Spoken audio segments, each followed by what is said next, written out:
তো বিয়ে করি নাই, যে আমি কি ভুল করছি। আরেকজন বলছে যে স্যার আমি তো বিয়ে করছি, তা বিয়ে করি কি আমি ভুল করছি। তাহলে সে বুঝাইছে যে তুমি বিয়ে করি তুমি ভুল করছো, আর তুমি বিয়ে না করি তুমি ভুল করছো। তা বিয়ে করলেও ভুল, না করলেও ভুল। তবে বিয়ে না করলে ভুলটা একটু কম, আর বিয়ে করলে ভুলটা একটু বেশি। আপনি একটু চিন্তা দিতে হবে। মনে করেন ছেলে মেয়ে যখন বড় হবে তখন যে কত টেনশন মাথার মধ্যে ঢোকে।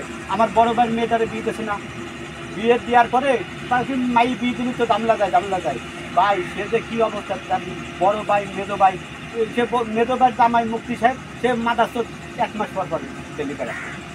আমার ভাই থাকে বিদেশে, তো সে মুক্তি হুজুর মানে সে বোঝে না যে আমি যদি বেড়াতে যাই তাহলে আমার শাশুড়ির বাজার করা লাগে, শাশুড়ি বাজার করে আনবে তাই আমি খাবো। 1 মাস পর পর মনে করেন আসছে। আর বড় ভাই মেয়ের যে বিদেশে মনে করেন সে জামাই একটা, সে ঈদের সময় আইসে আমার বাবি ওই বক্সে কি রাখছে জামাই দিদি তাই ফিরে দিত। মানে আপনার বাবি কই কি কে আমাকে ফ্রিজে টাকা নেই, এক জামাইয়ের জন্যই এত খাবার রাখছে ফ্রিজে টাকা নেই।